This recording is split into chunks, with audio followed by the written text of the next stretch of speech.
What's cracking, cats and chicks? Grease Gamer here, and today we are at episode 2 of This is Cancer. Now, for today's episode, we're going to be reacting to Extra Credits video known as Evil Races Are Bad Game Design. Now, you could probably tell right by the title screen, you get the sense things are going to get a little cringy. So, I haven't seen this video yet, but I've seen a lot of videos where they kind of, talked about it. So, I kind of decided to figure, I just figured for myself, you know what? Let's watch the whole thing itself. Let's watch the original video itself and see why it's so bad. So, let's get on with it, shall we? If you paid attention to the game's discourse on the internet during 2019 and 2020, you might have noticed a reoccurring argument about some species from fantasy media, specifically orcs. Now, not to worry. This the Horde isn't going to be just another member of the chorus talking about how if all orcs in a game are blindly evil, that it's racist. Instead, we want to discuss how that particular choice is simply bad game design. Well, what? What? That's not. It's not bad game design. What? Whatever. I'll hear him out. Oh, great. An intro.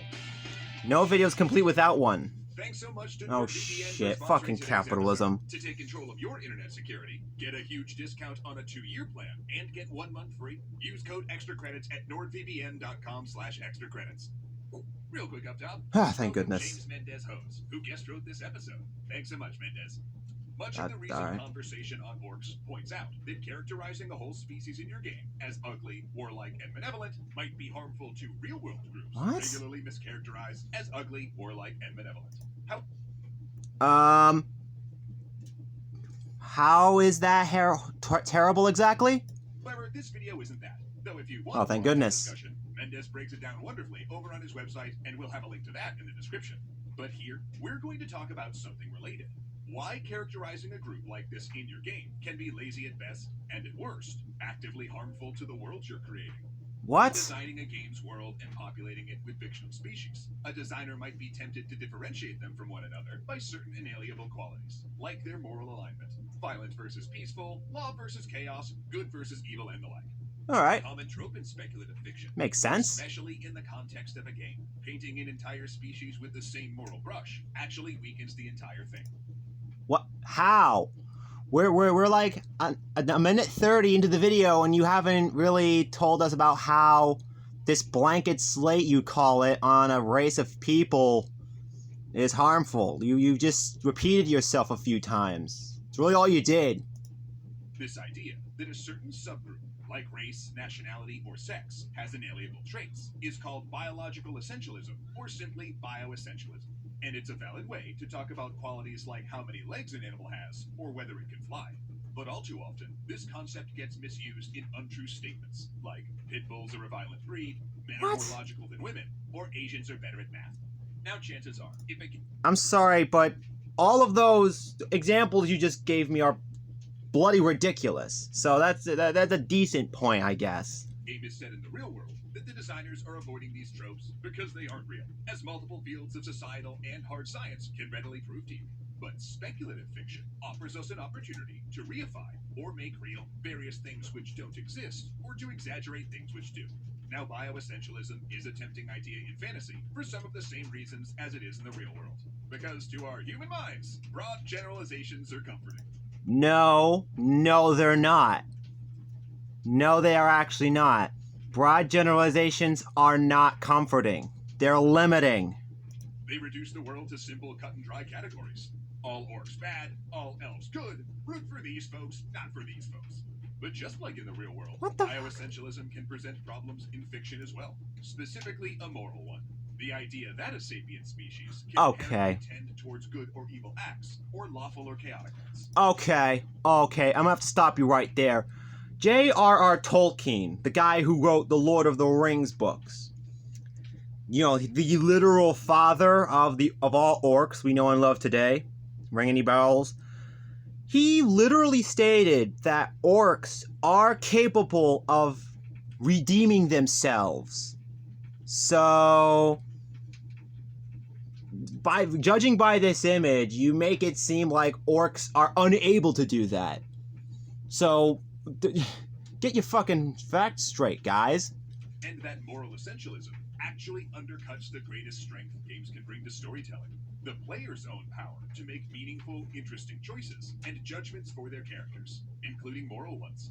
So if a game's creative choices apply a moral valuation to every member of an entire species before the players even meet them, well, now that's just taking that power away from the players. And in turn, Unless you make it cut and dry, like, you know, when, like in Skyrim, freaking Alduin comes about, tries to kill everyone. Unless it's something well done like that, then I could kind of get it. if a group of orcs, for instance, doesn't even have a choice about their actions, are they actually evil? Because Actually, no. No, they're not actually evil. Because they're just trying, because, okay, in the case of Warcraft, these orcs were just, the orcs in World of Warcraft were really just thrown into the Azeroth world and just trying to survive. So they are not technically evil in that sense. look, if a person, say, destroys a house, we call that evil because they chose to do so. No, we call that evil because that's an actual fucked up thing to do. But if a tornado destroys a house, well, I mean, is wind evil? No. Therefore, No, wind is not evil. Yeah, no shit. We are completely aware of that. I mean, the only people I could probably think of who would think wind is evil is probably some cracker in the Midwest. if a game's world building chooses to program every member of a species to destroy, aren't they more like the tornado? No, they're not. They're just enemies for you to fight. That way you can progress through the story of the game itself.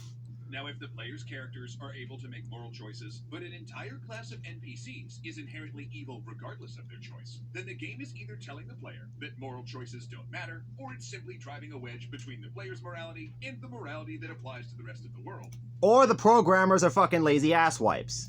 blocking the player from further becoming a part of it. For instance, in Warhammer 40k, this inconsistency is central to the Imperium of Man's villainous creed. Individuals' human choices make them good or evil, whereas aliens are created evil. And of course, Games Workshop made that choice to facilitate a war game where lethal violence is the only option. But then folks also saw that in the 40k novels and RPGs, which required more interesting narrative complexities, Imperial heroes have to grapple with and recognize the illogic of that creed based on their own experience. Okay, but not... This shit is fucking cancer. I mean, seriously, that is so... I'll talk about it more Now you might later. be asking, what if you're playing the kind of game where you're engaging in violence because it's exciting and fun, not because of its moral dimensions, where the meaningful choice is about tactics rather than ethics? Maybe the goal is to take moral calculus out of the problem. Sure, one solution might be saying, all orcs are evil, go ahead and shoot them. But in that situation, as soon as someone inadvertently feels some empathy, as people often do for anything... Oh, I seemingly hate those vaguely things. the easy answer becomes less easy. And if the goal of your game is to stop players from engaging in moral debates and just fight some bad guys, you kinda gotta say something more reliable than, oh, it's fine, they were all born this way. Fortunately, the real world's made progress on this problem, because sometimes in this day and age, people actually bear visual signifiers which say, I'm evil, not because of where I was born, but because of the choices I've made, such as Nazi uniforms. Oh, what the hell? Then in fiction, we have things like the Hydra logo, a clear visual signifier, but one that denotes choice, not birth. And if the statement that a game is making with its backstory and symbols is that an enemy had a choice and they chose wrong, then that gets way less complicated for a game that's interested in uncomplicated violence. So whether a game does or doesn't want its players to overthink their characters' moral choices, evil as a choice is just more effective than evil as a bioessential. Wait a minute, what the hell? Wait a minute. Xenomorphs aren't evil? Are you fucking stupid? Xenomorphs aren't evil. They're just animalistic. What the hell? Okay, so what you're saying in this case is lions are evil because they kill zebras and eat them. That's literally your logic in this case. What the hell?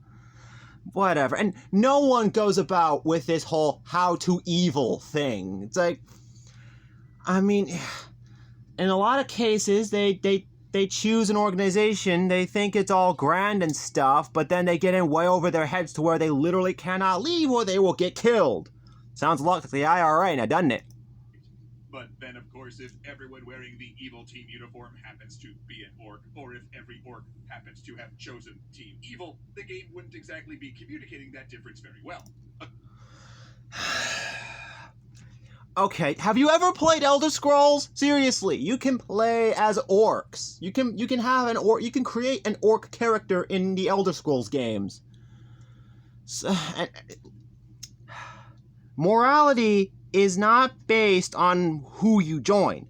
Morality is based on what you do.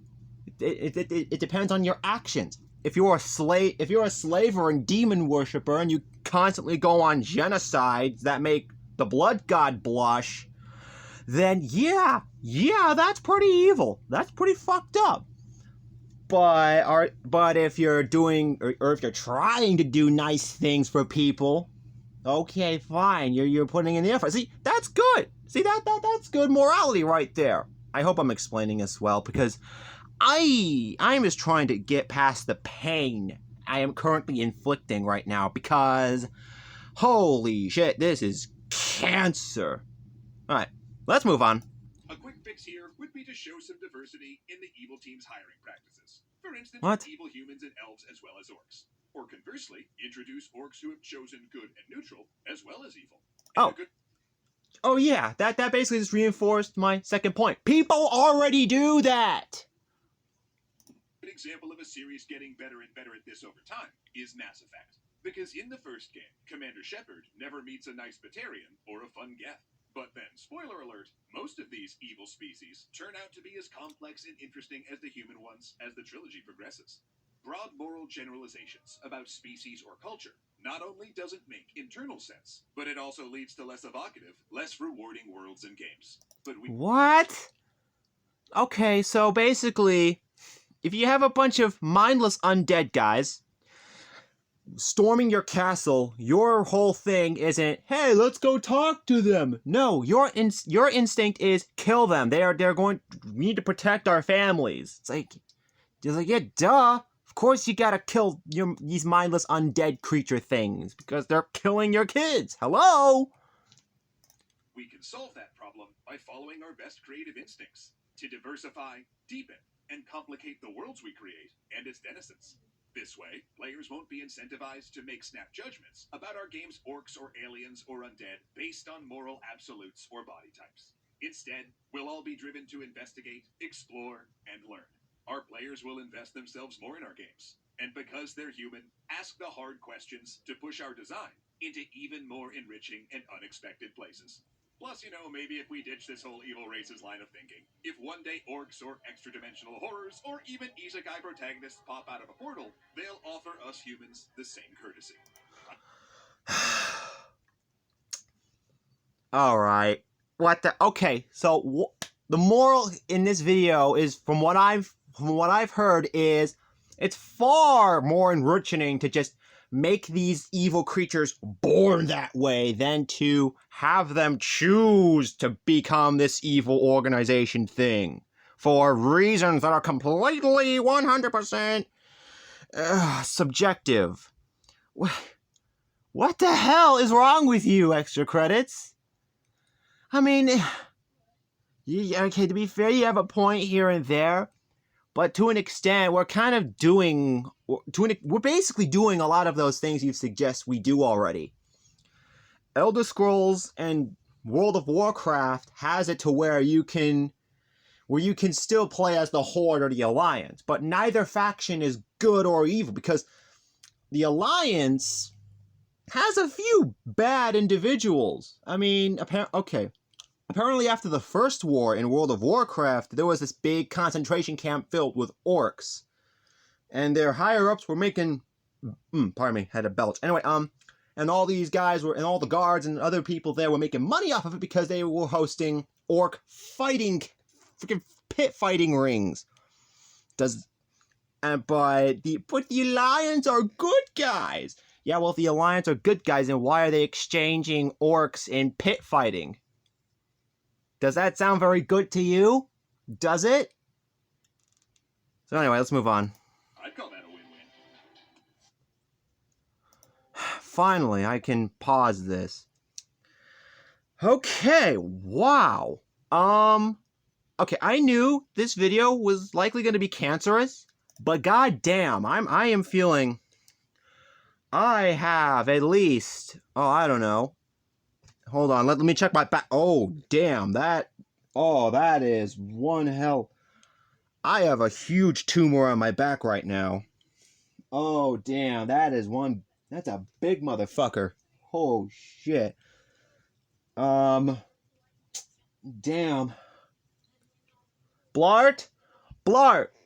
Can, you might want to call Pop over here. Or at the very least, Rockabill. I'm gonna have to jet. Cats? What, that's an eye. That's an eye. Okay. I'm freaking out, man. I got this. Okay, keep it slick, cats. Bye.